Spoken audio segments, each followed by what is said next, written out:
सुप्रभात दोस्तों, welcome to S2 classes, Subra Saraswati classes. तो आज हम आप लोगों के लिए यूनिट्स एंड मेजरमेंट का 6th लेक्चर लेकर आए हैं।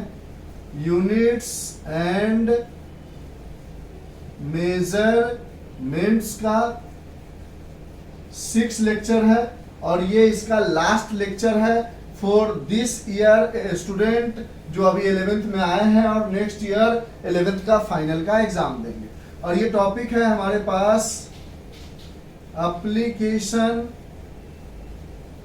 Of dimensional analysis. Application of dimensional analysis का 4th है। सबसे पहले हमने इसकी अभी तक 5 वीडियो ऑलरेडी बना रखी है। पहले में हमने आपको सिग्निफिकेंट फिगर बताया, दूसरे में हमने आपको फिजिकल क्वांटिटी, उसके टाइप्स जैसे fundamental physical quantity, derived physical quantity, supplementary physical quantity, फिर डायमेंशनल एनालिसिस। फिर तीसरे वीडियो से हमने स्टार्ट किया था एप्लीकेशन ऑफ डायमेंशनल एनालिसिस, जिसमें पहला हमने तीसरे वीडियो में बताया है प्रिंसिपल ऑफ होमोजेनिटी। चौथे वीडियो में हमने एप्लीकेशन ऑफ डायमेंशनल एनालिसिस का दूसरा पार्ट बताया था, जिसके अंदर हम बता रहे थे conversion of unit using dimensional analysis. फिर उसके बाद पांचवें वीडियो में हमने एप्लीकेशन ऑफ डायमेंशनल एनालिसिस का तीसरा एप्लीकेशन बताया था, checking the correctness of an equation. और आज हम एप्लीकेशन ऑफ डायमेंशनल एनालिसिस का लास्ट एप्लीकेशन जो कि है deriving the formula using dimensional analysis। यानी डायमेंशनल एनालिसिस की मदद से हम फार्मूला भी डिराइव कर सकते हैं। सिर्फ हमें ये बता दिया जाए कि ये फार्मूला जो है किन किन चीजों पे डिपेंड करती है।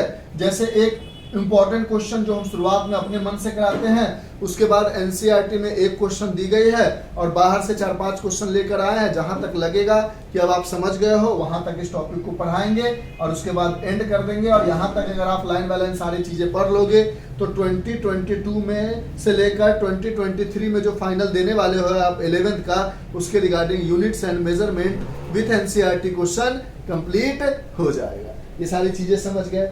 तो चलिए हम शुरू करते हैं deriving the formula using dimensional analysis. Dimensional analysis की मदद से हम फार्मूला कैसे डिराइव करेंगे। ठीक है, इरेज करें इसको। अब 1-2 क्वेश्चन हम आपको अपने मन से करके दिखाते हैं, उसके बाद आप ऑटोमेटिकली चीजों को समझ जाओ।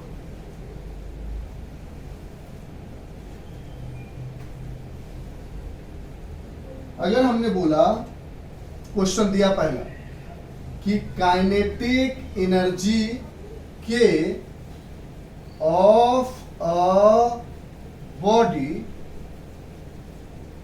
डिपेंड्स अपॉन, पहले में मास of the body, mass of the body, दूसरे में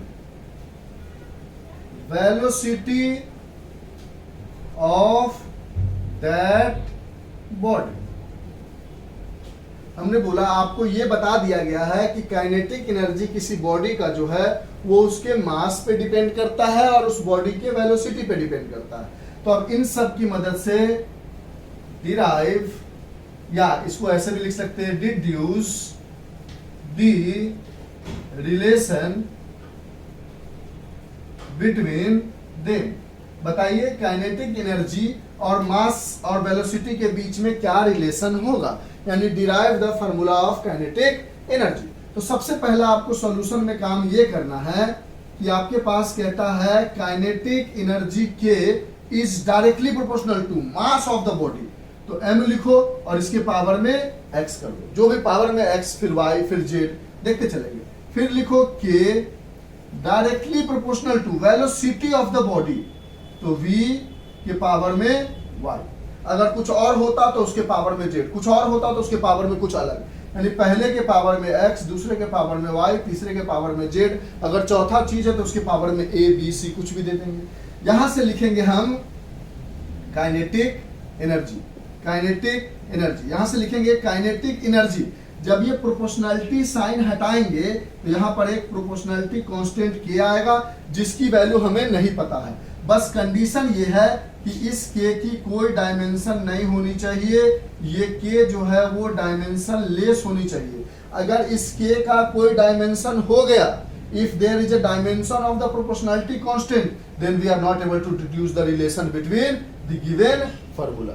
मतलब अगर यहाँ पर जो प्रोपोर्शनैलिटी साइन के पास, जैसे एक फार्मूला आपने क्लास 9th में पढ़ा था, F equal to capital G M1 M2 upon R square, और यहाँ कैपिटल G का जो फार्मूला होता है वो होता है, सॉरी यूनिट होता है, वो होता है newton metre square upon KG square. तो अगर जो ये क्या था हमारा एक प्रोपोर्शनैलिटी कांस्टेंट था, क्योंकि होता था formula F directly proportional to M1 M2 and F directly proportional to 1 by R square, और इन दोनों को ऐसे लिखते थे तो क्या लिखते थे F directly proportional to M1 M2 upon R square, तो F equals to capital G M1 M2 upon R square. और इस कैपिटल G एक प्रोपोर्शनैलिटी कांस्टेंट है लेकिन इसकी यूनिट है, तो इसका हम रिलेशन नहीं निकाल सकते हैं। यहाँ पर जो के आएगा उसकी कोई यूनिट यानी कोई डायमेंशन नहीं होगी, यानी उसकी के की वैल्यू 1 हो सकती है, 2 हो सकती है, 2 पाई हो सकती है, 3 पाई हो सकती है,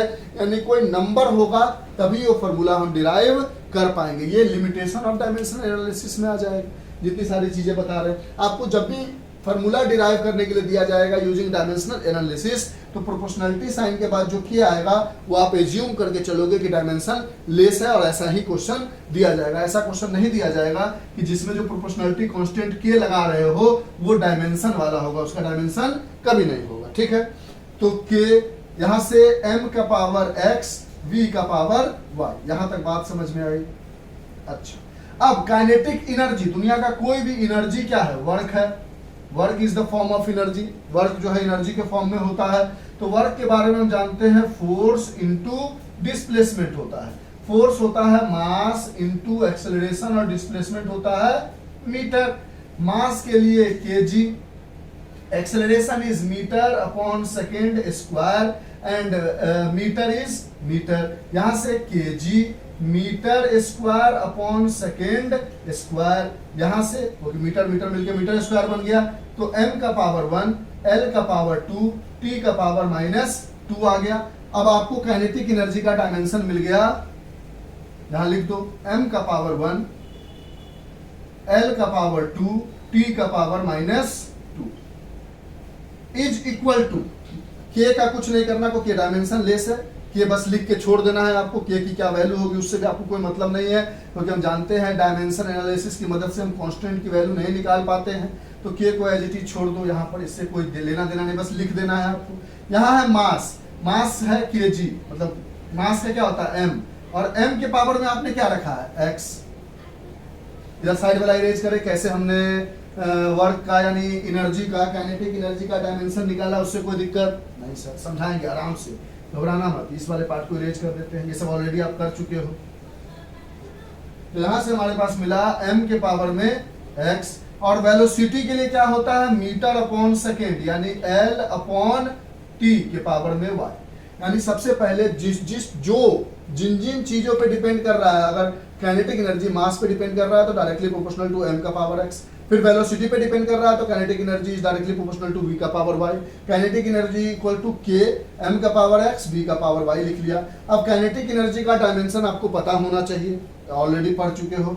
मास का डायमेंशन पता होना चाहिए और वेलोसिटी का डायमेंशन पता होना चाहिए। तो काइनेटिक एनर्जी यानी वर्क का डायमेंशन हमने लिख के दिखा दिया, m का पावर 1, l का पावर 2, t का पावर -2। मास का डायमेंशन m का पावर x और x है इसके पावर में, और वेलोसिटी का डायमेंशन l अपॉन t का पावर y। यहां तक कोई दिक्कत नहीं सर।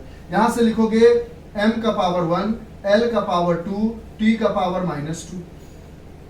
अब इस ब्रैकेट को खोलोगे तो क्या लिखोगे, m के पावर में x, l के पावर में y और t के पावर, इसको देखो ना, इस पूरे को जब खोलोगे तो l का पावर y अपॉन t का पावर y होगा, ऊपर जाएगा तो l का पावर y रहेगा लेकिन t का पावर -y हो जाएगा, यानी t का पावर -y। अब इन दोनों को कोरिलेट कर लो, यहां पर है m के पावर में 1, यहाँ पर है m के पावर में x, यानी x जो है वो 1 के बराबर है। यहाँ है l के पावर में 2, यहाँ है सॉरी y, और यहाँ है l के पावर में 2, यानी y बराबर 2 है।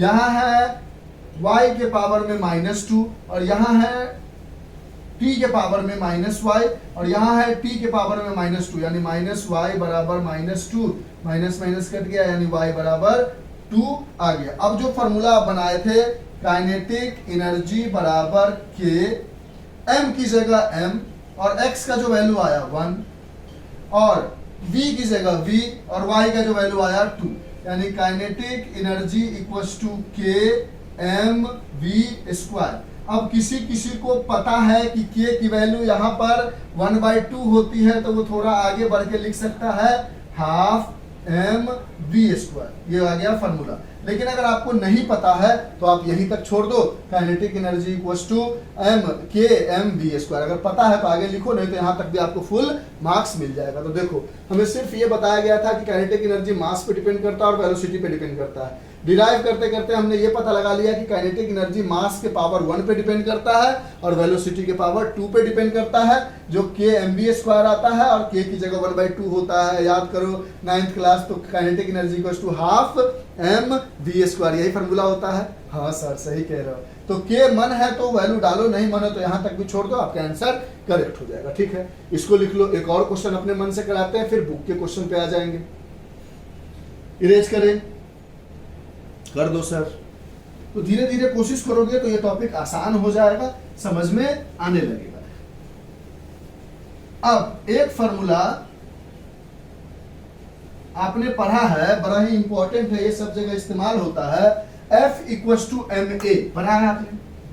हाँ सर। अब उसी को डिराइव करके देखते हैं कि अब हमने बोला यहां पर कि F इक्वल्स टू ma होगा, या F इक्वल्स टू mla होगा, या F equals to m square a square होगा, या F equals to m square a होगा, या F equals to ma square होगा। मान लो कोई बच्चा है जिसको F इक्वल्स टू ma का फॉर्मूला नहीं पता, और इतना सारा फॉर्मूला दे दिया और बोला विच वन इज करेक्ट। और क्वेश्चन यहां पर हमने दे दिया कि force of a body depends upon, A में दे दिया mass of the body, B में दे दिया एक्सेलरेशन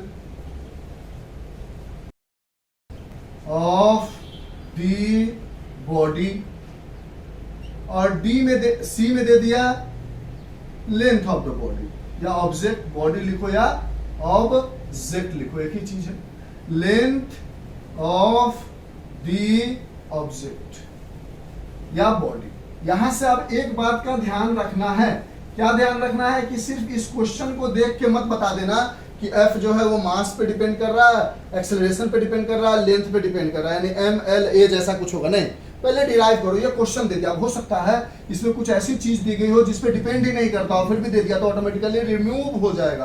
क्या कहना चाहते हैं हम? ये कहना चाहते हैं कि F इक्वल्स टू ma होता है, उसमें कहीं लेंथ आता है नहीं, लेकिन ये क्वेश्चन में कहता है कि वो लेंथ पर भी डिपेंड कर रहा है, तो क्या करें? तो देखो अपने आप लेंथ हट जाएगा। कैसे हटेगा देखते हैं। सबसे पहले बोलोगे सॉल्यूशन में कि sir force is directly proportional to mass of the body, यानी m का पावर x। फिर दूसरे में कह रहा है force is directly proportional to acceleration of the body, a का पावर x। तीसरे में कह रहा है length, force is directly proportional to the length of the body, l का पावर z। x हुआ, दूसरे में y, तीसरे में z। यहां से लिख लोगे f directly proportional to m का पावर x, a का पावर y, l का पावर z। यहां से लिख लोगे f इक्वल्स टू, अपने मन से k डाल दो, उससे कोई मतलब है नहीं, m का पावर x, a का पावर y, l का पावर z। अब हमें x, y और z की वैल्यू चाहिए, तो हमने बोला फोर्स का ऑलरेडी हम डायमेंशन बोला था, हमने इंपॉर्टेंट करके बताया था कि याद होना चाहिए ml t-2 होता है। तो LHS में हमारे पास फोर्स था, इसका डायमेंशन लिख दिया, is equals to k। Mass है, मास का क्या होता है? कैपिटल M, तो कैपिटल M के पावर में x है। एक्सेलरेशन क्या होता है? Metre upon second square. Acceleration क्या होता है?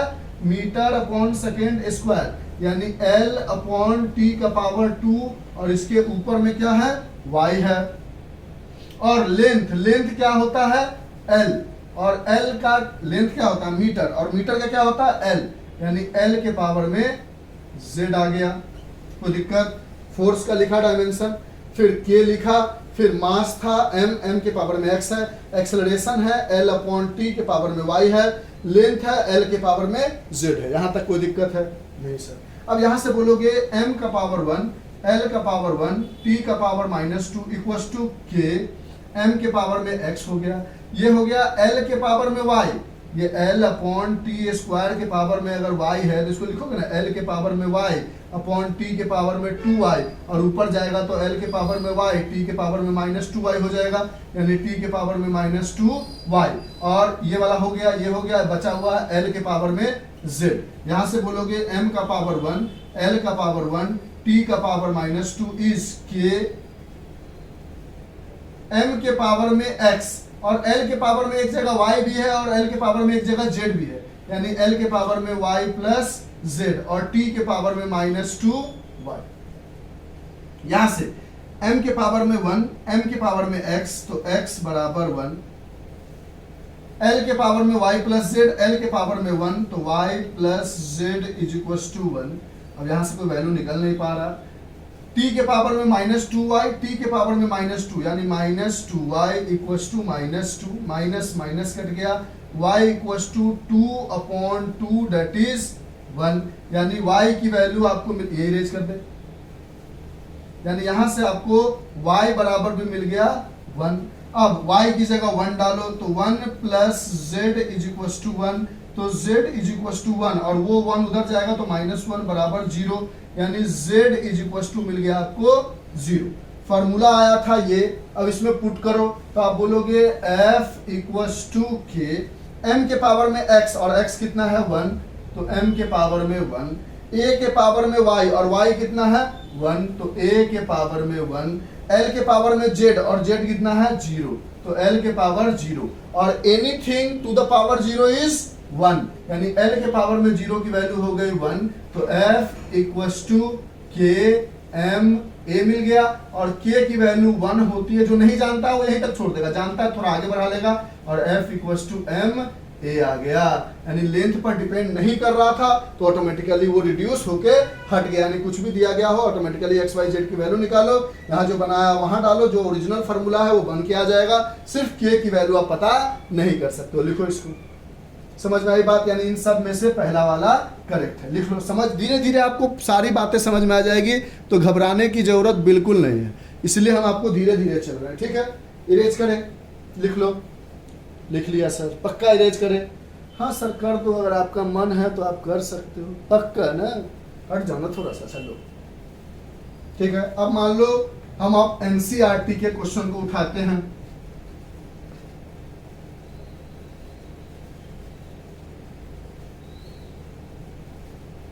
अब एनसीईआरटी में क्वेश्चन है हमारे पास, पेज नंबर 33 के क्वेश्चन नंबर 2.17,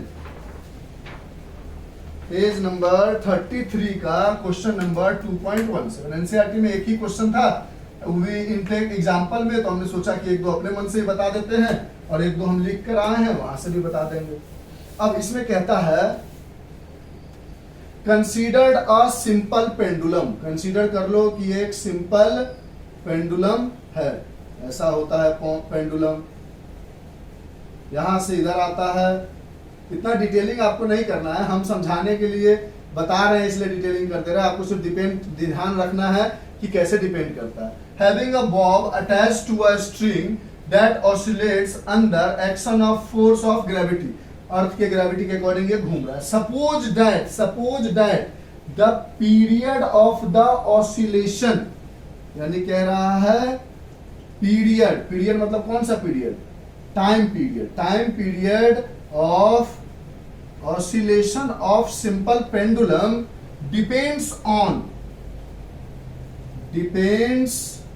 ऑन, पहले में इट्स लेंथ यानी लेंथ पे L, comma mass of the bob, mass of the Bob M, and acceleration due to gravity, and acceleration due to gravity G। तो derive the expression for its time period using the method of dimension. कहता है कि एक Bob है, एक pendulum है जो अर्थ के ग्रेविटी में ऐसे ऐसे मूव कर रहा है, जिसका टाइम पीरियड मतलब यहां से लेकर यहां तक एक ऑसिलेशन करने में कितना टाइम लगा, वो टाइम पीरियड होता है, जिसका टाइम पीरियड लेंथ पे डिपेंड कर रहा है, मास पे डिपेंड कर रहा है और एक्सेलरेशन ड्यू टू ग्रेविटी पे डिपेंड कर रहा है। तो यहां से बोलोगे टाइम पीरियड मतलब t डायरेक्टली प्रोपोर्शनल है L के पावर में x पहला पर, दूसरा टाइम पीरियड जो है वो डायरेक्टली प्रोपोर्शनल है मास के पावर में y, और तीसरे में टाइम पीरियड जो है वो directly proportional acceleration due to gravity g के पावर में z। यहां तक कोई दिक्कत है? यहां से इन तीनों को डिराइव करोगे तो लिखोगे t is directly proportional to L के पावर में x, m के पावर में y और g के पावर में z। यहां से लिखोगे t इक्वल्स टू k, इससे हमें कोई मतलब नहीं इसका वैल्यू कितना होगा, L के पावर x, m के पावर y, g के पावर z। अब x y z की वैल्यू निकालो, यहां पुट करो, फॉर्मूला बन गया। ठीक है, क्वेश्चन समझ में आ गया। अब इसको हटा लेते हैं ताकि जगह बना रहे हमारा। यही एनसीईआरटी का क्वेश्चन था 2.17 पेज नंबर 33 का। अब यहां से बोलोगे कि टाइम पीरियड का डायमेंशन होता है m का पावर g। टाइम पीरियड मतलब क्या, टाइम मतलब क्या, t मतलब क्या, t का पावर 1, तो m का पावर 0, l का पावर 0, t का पावर 1 होगा। डायरेक्ट t का पावर 0 नहीं लिखा, सॉरी t का पावर 1 नहीं लिखा, दोनों लिख भी दिया। अब यहाँ k है, पहला है लेंथ के लिए क्या होता है l और उसके पावर में क्या है x। दूसरा है मास के लिए क्या होता है कैपिटल M और इसके पावर में क्या है y। तीसरा है g का यूनिट क्या होता है, g equals to metre upon second square, यानी मीटर के लिए L और t सेकेंड के लिए t स्क्वायर के पावर में z। यहां से आगे बढ़ोगे आप तो बोलोगे m के पावर में 0, l के पावर में 0, t के पावर में 1 is equal to k, l के पावर में x, m के पावर में y, और इसको जब लिखोगे तो l के पावर में l अपॉन टी स्क्वायर के पावर में z है, तो इसको लिख सकते हो l का पावर z अपॉन t का पावर 2z, ऊपर जाएगा तो l का पावर z t का पावर -2z बनेगा, यानी l का पावर z t का पावर -2z बनेगा। ठीक है, यहां से बोलोगे m का पावर 0, l का पावर 0, t का power 1 is equals to k, l के पावर यहाँ पर x है और यहाँ पर l का पावर z है, यानी l पहले m लिख लेते हैं, m के पावर में y है, l के पावर में x प्लस z है और t के पावर में -2z है। ओवरऑल कहानी यही बन के आई। हाँ सर यही बन के आई, देख लो। अब पावर दोनों के तरफ का m के पावर इधर जितना है उधर जितना है उसको कोरिलेट कर देते हैं। यहाँ m का पावर y है, यहाँ m का पावर 0 है, यानी y बराबर क्या हो गया 0। अच्छा, यहाँ L के पावर में है x प्लस z और यहाँ L के पावर में है 0। यहाँ t के पावर में है -2z और यहाँ t के पावर में है 1 लिख दिया। यहाँ से z बराबर माइनस उधर गया तो -1 बन गया अपॉन 2, यानी z की वैल्यू आ गई -1/2। यहाँ पुट करो तो x प्लस z की जगह -1/2 equals to 0, plus minus minus यानी x -1/2 इक्वल्स टू 0, तो x की वैल्यू आ गई 1/2। x की वैल्यू आ गई 1/2, यानी आपको x की वैल्यू मिल गई 1/2, y की वैल्यू मिल गई 0 और z की वैल्यू मिल गई -1/2। ठीक है, अब इसको पुट करते हैं, तो इसको जब पुट करोगे तो लिखोगे t equals to k, l के पावर में x आया है 1/2, m के पावर में y आया है 0 और g के पावर में z और z आया है -1/2। अब anything to the power 0 is 1, यानी इसकी कहानी खत्म हो गई। अब इधर साइड से कुछ इरेज करना चाहते हैं, इसी जगह से इरेज करें, लिख लो जहां तक लिख सकते हो आप। यहां से आपने बोला t इक्वल टू हमें मिल गया k, l के पावर में 1/2 और g के पावर में -1/2, m के पावर 0 था, खत्म हो गया। अब ये g के पावर में -1/2 है तो इसको रेसिप्रोकल कर देंगे तो पावर प्लस हो जाएगा, यानी k l के पावर में 1/2 और g के पावर में +1/2, ऐसे कर सकते हैं। और जब आप √3 लिखो या रूट कुछ भी लिखो, 3 ऐसा लिख सकते हो 1/2, ये लॉजिक जानते हो ना कि √3 को हम 3 का पावर 1/2 लिख सकते हैं, तो 1/2 को हम √3 का पावर लिख सकते हैं। हाँ सर, यानी यहां से हम लिख सकते हैं, थोड़ा सा मिटाया, यहां से लिख सकते हैं t equal to k l/g के पावर में 1/2, क्योंकि इसके पावर में भी 1/2, इसके पावर में भी 1/2, तो यहां से मिल जाएगा t equal to k under root, क्योंकि 1/2 का मतलब अंडर रूट होता है, या तो अंडर रूट है तो 1/2 लिखो, या तो 1/2 है तो रूट लिखो, तो l/g। अब जिसको पता है वो बोल देगा t इक्वल टू k की जगह होता है 2π अंडर रूट l/g। जिसको नहीं पता है वो यहां तक भी छोड़ देगा तो काम बन जाएगा। यहां तक मत छोड़ना, ये सब थोड़ा बहुत 11th के स्टूडेंट हो ना तो दिमाग लगा लेना। बोलो ये क्वेश्चन समझ में आया, लिख लो इसको। नहीं समझ में आया दोबारा देखने की कोशिश करो, तिबारा देखने की कोशिश करो, ऑटोमेटिकली चीजें समझ में आ जाएगी कि how can be derive the formula using dimensional analysis. और ये पढ़ लोगे तो यूनिवर्सल मेजरमेंट इस साल के बच्चों के लिए कंप्लीट भी हो जाएगा, क्योंकि इसके अलावा जो भी चीज़ है वो डिलीटेड है, ये हमने बता भी दिया है आपको जब हम फिजिकल क्वांटिटी वगैरह पढ़ा रहे थे सेकेंड वीडियो में। इरेज कर दे इसको, लिख लो। अब कुछ एक्स्ट्रा क्वेश्चन जो हम लाए हैं उसको भी समझा देते हैं, क्योंकि हमारा मानना है कि ये सब टॉपिक जो है जितना क्वेश्चन प्रैक्टिस कर लो उतना कम है, तो हम जितना करा सकते हैं जिससे आपको एक बार कॉन्सेप्ट का विजुअलाइजेशन हो जाए, कॉन्सेप्ट का तार तार आप खोल कर देख सको कि आखिर ये कहना क्या चाहता है, तो दिक्कत नहीं है। अब जैसे हमारे पास पहला क्वेश्चन है,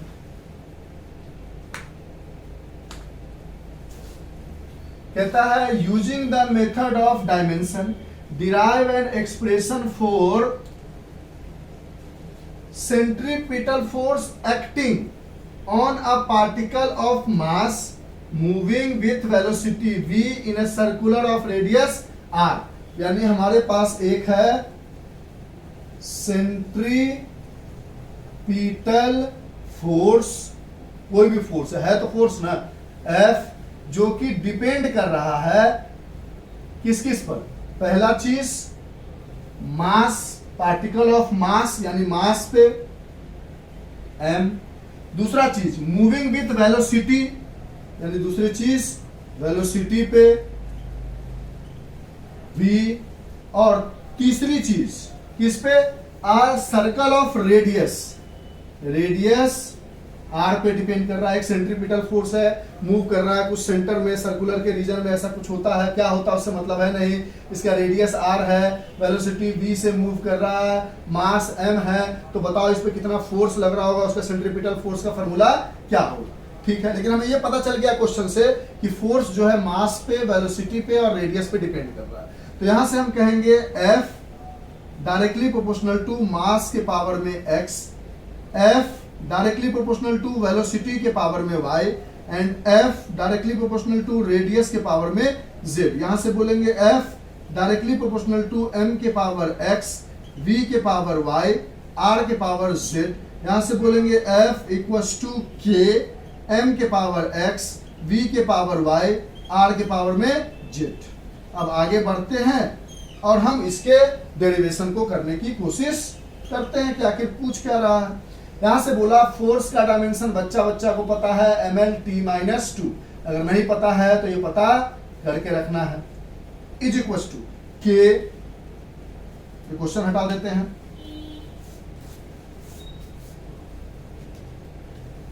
ओके ऑलरेडी क्वेश्चन से मतलब पकड़ में आ गई तो आप क्वेश्चन बना लोगे आराम से। ठीक है, के यहां पर क्या है मास, यहां पर क्या है मास, मास मतलब m, पावर में क्या है x, फिर क्या है वेलोसिटी, वेलोसिटी है, वेलोसिटी क्या होता है मीटर अपॉन सेकेंड, मीटर के लिए L, सेकेंड के लिए T, पावर में है Y। फिर यहाँ पे क्या है, रेडियस, रेडियस क्या है, डिस्टेंस है, डिस्टेंस क्या है, लेंथ है, लेंथ क्या है, L है, के पावर में Z। यहां से बोलोगे m का पावर 1, L का पावर 1, T का पावर -2 इज इक्वल टू के। यहां से निकलेगा m के पावर x, ये निकलेगा L के पावर y, और T का पावर y ऊपर जाएगा तो T का पावर -y, और यहां से निकलेगा L का पावर z। कोई दिक्कत है नहीं सर। यहां से बोलोगे m का पावर 1, L का पावर 1, T का पावर -2 इज इक्वल टू के। m के पावर में x, L के पावर में y, L के पावर में z, यानी L के पावर में y प्लस z, और T के पावर में -y। यहां तक कोई दिक्कत है नहीं सर। यहां से m के पावर में x है, यहां से m के पावर में 1 है, तो x की वैल्यू 1 हो गई। यहां से L के पावर में y प्लस z है, यहां से L के पावर में 1 है, तो y plus z is equal to 1 हो गई। यहां से T के पावर में -y है, और यहां पर T के पावर में -2 है, यानी -y इक्वल टू -2, ये कट गया, तो y की वैल्यू आ गई 2। x की वैल्यू ऑलरेडी निकाल चुके हो 1, और यहां से y की वैल्यू पुट करोगे तो 2 plus z is equal to 1, यहां से z इज इक्वल टू 1 -2, तो यहां से z इज इक्वल टू -1। अब फॉर्मूला है हमारे पास f इक्वल टू के, m के पावर में x, x की वैल्यू आई है 1, v के पावर में y, और y की वैल्यू आई है 2, और r के पावर में z, और z की वैल्यू आई है -1। m x की वैल्यू 1, v के पावर में y की वैल्यू 2, और r के पावर में z की वैल्यू -1। यहां से लिखोगे f इक्वल टू के, m का पावर 1 लिखने की जरूरत नहीं, v स्क्वायर, और r को प्लस करने के लिए नीचे ले जाओगे r, और ये हो गया formula for centripetal force which depend upon mass, velocity and radius. ये तीनों पे डिपेंड कर रहा था, इसलिए तीनों का में से किसी का भी पावर 0 नहीं आया। समझ रहे हो कैसे कैसे कर रहे हैं। तो ये पहला क्वेश्चन हो गया, जो एक्स्ट्रा क्वेश्चन हम अपने मन से लेकर आए हैं, उससे एक ही क्वेश्चन था आपके बुक में, इसलिए पहले 2 क्वेश्चन अपने मन में याद कर लिया, 4 क्वेश्चन लिख लिया, 6 हो गए, और एक बुक से बता दिया, 7 क्वेश्चन हो गए। तो आपके लिए 7-8 क्वेश्चन में कॉन्सेप्ट क्लियर हो जाएगा। बहुत सारे बच्चों का यहीं पे क्लियर हो गया होगा, तो वो आगे अपना छोड़ के कर सकता है, इरेज करे, लिख लो। लिख लिया सर। अब आते हैं हम नेक्स्ट क्वेश्चन पे।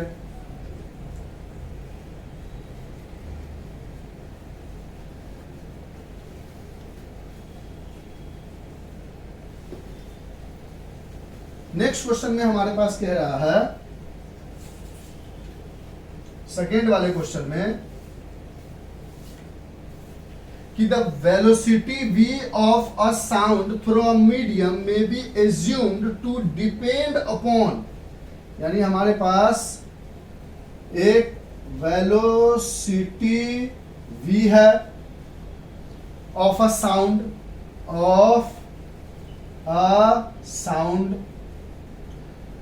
may be assumed to depend upon, जो कि डिपेंड करता है, डिपेंड अपॉन किन किन चीजों पे, डेंसिटी, पहला डेंसिटी रो, दूसरा of the medium, and modulus of elasticity. दूसरा किस पे, मॉडुलस ऑफ इलास्टिसिटी,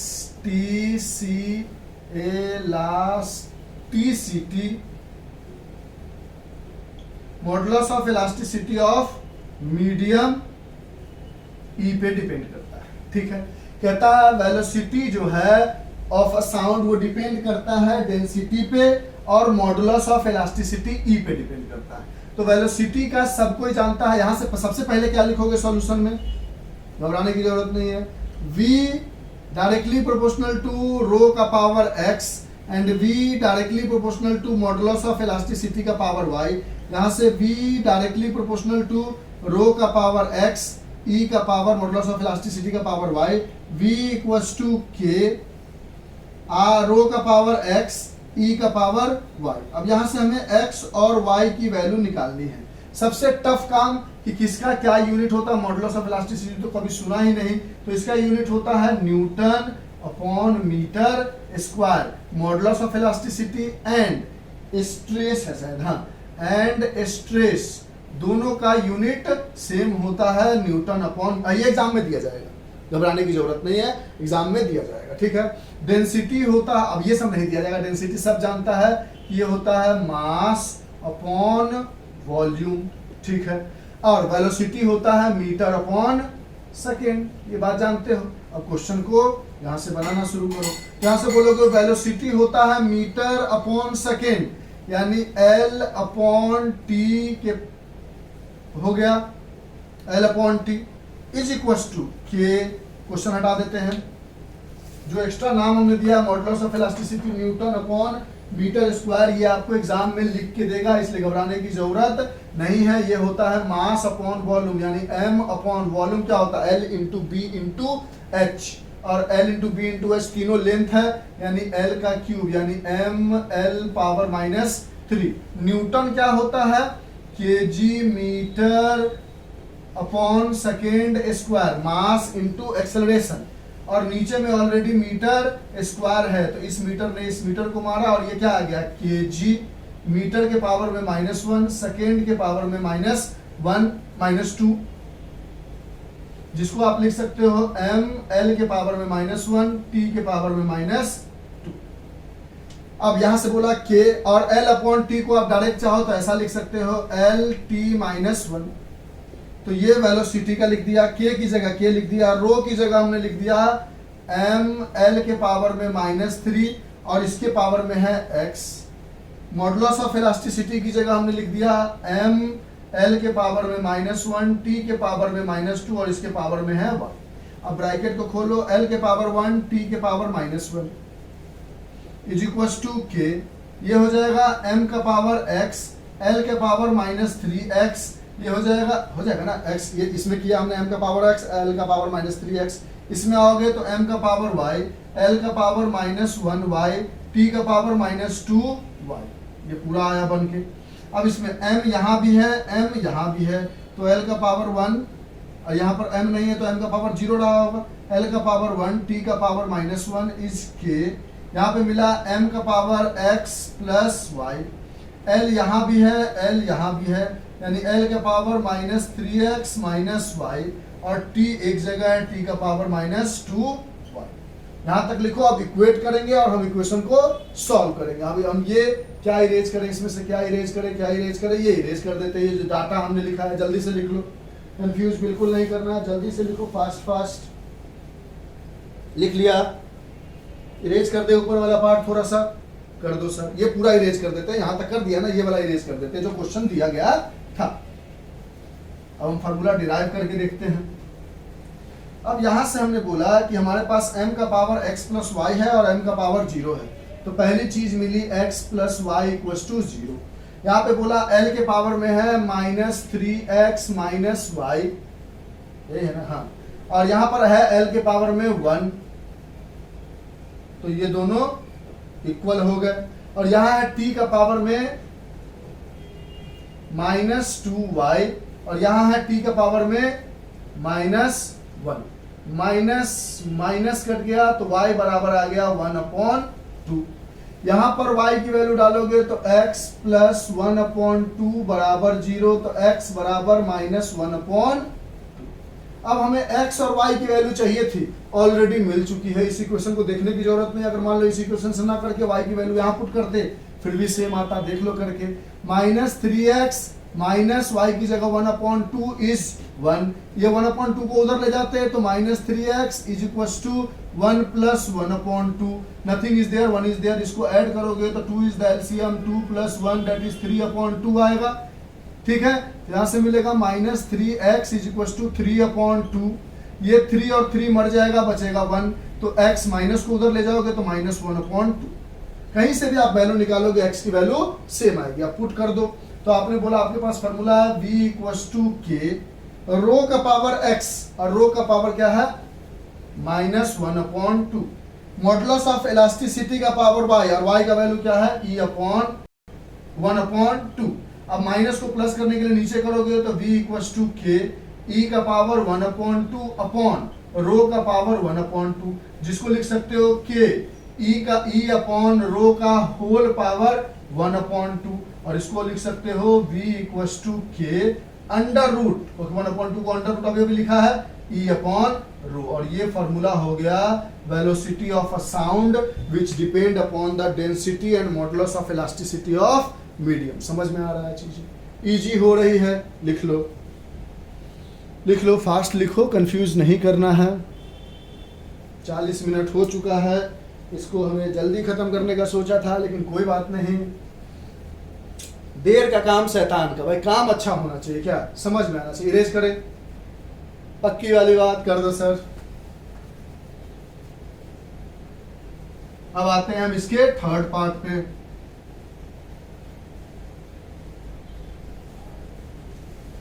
दो क्वेश्चन और करना है हमें, जो टाइम लग जाए बना लो, 2-4 सीख लोगे तो खराबी थोड़ी करेगा। अब यहां थर्ड क्वेश्चन में है, थर्ड क्वेश्चन में कहता है the escape velocity of a body, यानी क्वेश्चन में है एस्केप वेलोसिटी, कोई भी वेलोसिटी है तो वेलोसिटी है, of a body depends upon acceleration due to gravity, acceleration due to gravity g on the planet and radius of the planet, and the radius of the planet capital R, establish the relationship between them dimensionally। तो यहां से आपने बोला solution में कि सबसे पहला चीज वेलोसिटी जो है वो डायरेक्टली प्रोपोर्शनल है एक्सेलरेशन ड्यू टू ग्रेविटी के पावर में x रूल के हिसाब से। दूसरा रेडियस पे, यानी वेलोसिटी डायरेक्टली प्रोपोर्शनल है रेडियस के पावर में y। यहां से लिखोगे वेलोसिटी डायरेक्टली प्रोपोर्शनल है g के पावर में x, r के पावर में y। यहां से लिखोगे velocity equals to k g के पावर में x, r के पावर में y। अब यहां से x और y की वैल्यू निकालो और पुट करो, फार्मूला आ जाएगा। तो यहां से बोला वेलोसिटी होता है मीटर अपॉन सेकेंड। वेलोसिटी क्या होता है? मीटर अपॉन सेकेंड, यानी L अपॉन टी, यानी L t माइनस 1, तो L1 t minus 1 is equal to K। G होता है मीटर अपॉन सेकेंड स्क्वायर, यानी L अपॉन टी स्क्वायर, यानी L t माइनस 2 ऊपर जाएगा तो यहाँ पर आ गया L का पावर 1 t माइनस 2, और G के पावर में क्या है x, तो यहाँ x डाल दो, क्वेश्चन हटा दे ताकि जगह पूरा रहे हमारे पास। अब दूसरा है r होता है रेडियस होता है लेंथ, तो लेंथ के लिए डायरेक्ट डायमेंशन L हो जाएगा क्योंकि मीटर यूनिट होता है, तो L के पावर में y। ठीक है, यहां से इसको ब्रैकेट को खोलोगे तो L के पावर 1 t का power minus 1 is equal to K। यहाँ पर हो जाएगा L के पावर 1x और यहाँ हो जाएगा t के पावर माइनस 2x, ये x दोनों पर लगेगा, और यहाँ पर आ जाएगा L के पावर में y। यहाँ से बोलोगे L के पावर 1 t के power minus 1 is equal to K, L के पावर में x, L के पावर में y, यानी L के पावर में x प्लस y, t के पावर में माइनस 2x। ठीक है, अब यहां से बोलोगे L के पावर में x प्लस y, L के पावर में 1, यानी x plus y equal to 1। यहाँ पर t के पावर में माइनस 2x, यहाँ पर t के पावर में माइनस 1, यानी माइनस 2x बराबर माइनस 1, माइनस माइनस कर गया तो x बराबर 1/2 आ गया। यहाँ से x की जगह 1/2 प्लस y इक्वल्स टू 1, 1/2 को उधर ले जाओगे तो y बराबर 1 minus 1/2, nothing is there, 1 is there in denominator, LCM लिया 2 माइनस 1, यानी y की वैल्यू भी आ गई 1/2। अब यहाँ से v बराबर k, g के पावर में x और x की वैल्यू 1/2, यानी g के पावर में 1/2, r के पावर में y और y की वैल्यू 1/2, यानी r के पावर में भी 1/2, दोनों के पावर में सेम है तो k g r के होल पावर में 1/2। यहां से बोल सकते हो v equals to k under root g r, क्योंकि पावर 1/2 होता है उसको अंडर रूट लिख सकते हैं, तो ये फार्मूला भी डिराइव हो गया। अब हम आते हैं हमारे इस चैप्टर के लास्ट क्वेश्चन पे, और इस तरह से ये चैप्टर कंप्लीट हो जाएगा। फिर हम आपको नेक्स्ट चैप्टर स्टार्ट करेंगे, साथ ही साथ केमिस्ट्री भी पढ़ाना है हमें, ठीक है। इरेज करें, लिख लो जो भी चीज लिखना है, लिख लिया sir.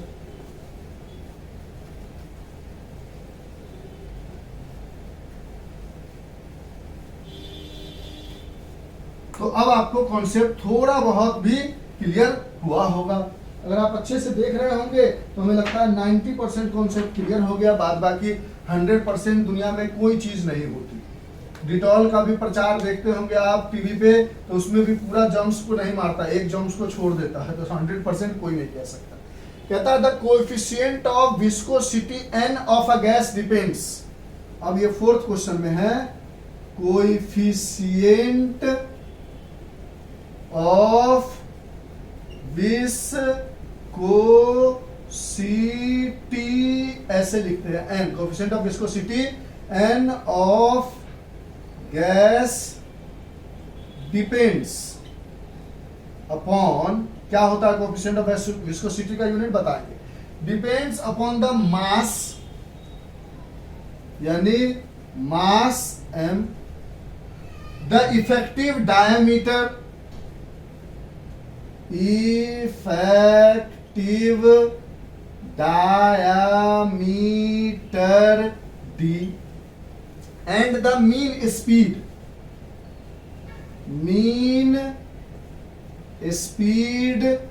v of the gas molecules. Derive the formula using dimensional analysis या find the relation between coefficient of viscosity, mass, effective diameter and mean speed using dimensions. Question समझ गए? और ये हमारा लास्ट क्वेश्चन है आज की क्लास का।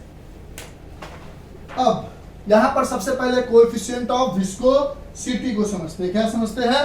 Coefficient of viscosity. जो n होता है इसकी यूनिट होती है पास्कल सेकेंड। क्या यूनिट होती है? Pascal second. यानी कोएफिशिएंट ऑफ विस्कोसिटी को हम लिखते हैं प्रेशर इनटू टाइम, और प्रेशर की यूनिट पास्कल, टाइम की यूनिट सेकेंड। यानी प्रेशर को हम दूसरे तरीके से लिख सकते हैं फोर्स अपॉन एरिया। फोर्स का डायमेंशन mL/t-2 अपॉन एरिया का L का पावर 2 मीटर स्क्वायर होता है। ये इसको काटेगा, 1 बचेगा, ऊपर जाएगा, ये पूरा कट जाएगा, तो m का पावर 1, L ऊपर गया तो L का पावर -1, t का पावर -2। और यहाँ पर ऑलरेडी एक सेकेंड भी है, प्रेशर इनटू टाइम के लिए t, इनटू टाइम के लिए t का पावर 1, यानी m का पावर 1, L का पावर -1 और -2 + 1 इज t का पावर -1। ये हो गया कोएफिशिएंट ऑफ विस्कोसिटी का डायमेंशन। ठीक है, यूनिट होता है पास्कल सेकेंड, यानी प्रेशर इनटू एरिया। ठीक है, अब आगे बढ़ते हैं। यहां से कहता है सॉल्यूशन में, और सबको तो यूनिट जानते हो, मास का केजी यूनिट होता है, तो इसके लिए कैपिटल M लिख सकते हो। डायमीटर, कोई भी लेंथ है, लेंथ का यूनिट क्या होता है? मीटर। मीटर के लिए क्या लिख सकते हो? L। और स्पीड, कोई भी स्पीड है तो स्पीड के लिए मीटर अपॉन सेकेंड, यानी L अपॉन T, यानी L/t-1। अब यहां से कहता है coefficient of viscosity directly proportional to mass का power x, coefficient of viscosity directly proportional to effective diameter, तो इसका पावर y। तीसरा कहता है coefficient of viscosity directly proportional to speed v का पावर z। यहां से मिला n directly proportional to m का पावर x, d का पावर y, v का पावर z। यहां से आप लिख सकते हो m = k, m का पावर, सॉरी m नहीं, m, coefficient of viscosity = m का पावर x, d का पावर y, v का पावर z। अब यहां से x, y, z की वैल्यू हम निकालेंगे और हमारा काम बन जाएगा। ठीक है सर, तो यहां से हम ऑलरेडी सारा डायमेंशन निकाल चुके हैं। अगर हम लिखे तो n का डायमेंशन क्या आया है? m का पावर 1, L का पावर -1, t का पावर -1 = k। मास, m क्या है? मास। मास के लिए कैपिटल M और इसके पावर में x है तो x। d क्या है? डिस्टेंस, यानी L के पावर में क्या है? y, तो y। ये है v मतलब वेलोसिटी, L/t-1 के पावर में z, L/t-1 के पावर में z। अब इस ब्रैकेट को खोलो, m का पावर 1, L का पावर -1, t का पावर -1 बराबर k। ये हो जाएगा m का पावर x, ये हो जाएगा L का पावर y, और ये हो जाएगा L का पावर z, t का पावर -1। 1 जेड, क्योंकि टी एल टी माइनस 1 है तो एल का पावर जेड, टी का पावर माइनस जेड, 1 जेड लिखने की जरूरत नहीं है।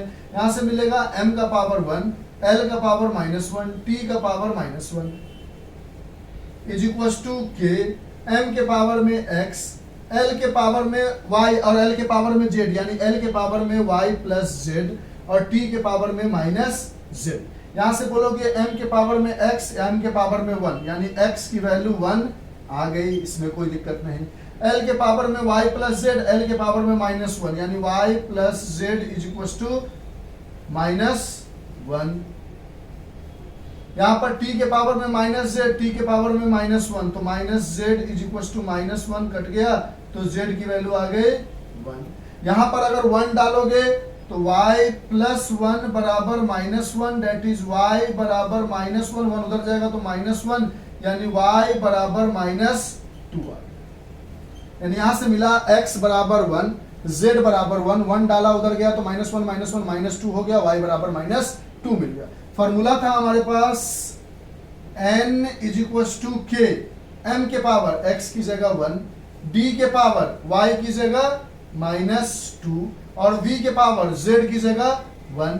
इसको अगर -2 को नीचे लेके आओगे तो कोएफिशिएंट ऑफ विस्कोसिटी का क्या फॉर्मूला आ जाएगा, k mv upon d square. तो डी नीचे चला गया, m का पावर 1 था, v के पावर 1 था, तो हमने mv अपॉन डी स्क्वायर लिख लिया। लिख लो इसको, लिख लिया अच्छे से, हाँ सर लिख लिया। और इस तरह से एप्लीकेशन ऑफ डायमेंशनल एनालिसिस का चौथा लेक्चर जो कि था डिराइविंग और डिड्यूसिंग द रिलेशन बिटवीन 2 और 3 फिजिकल क्वांटिटी, यानी deriving the formula using dimensional analysis का भी टॉपिक खत्म हुआ। और यहीं पे हमारा यूनिट्स एंड मेजरमेंट का चैप्टर कंप्लीट होता और सारी चीजें डिलीटेड है। तो अच्छे से पढ़िए, फिर हम आपको नेक्स्ट चैप्टर में मिलते हैं। अच्छा लगे तो एक बढ़िया सा कमेंट देकर हमारे चेहरे की मुस्कुराहट बढ़ा दीजिए। Bye, have a nice day, enjoy, take care, stay home and stay safe. Bye. लिख लीजिए इसको जल्दी से, यस सर।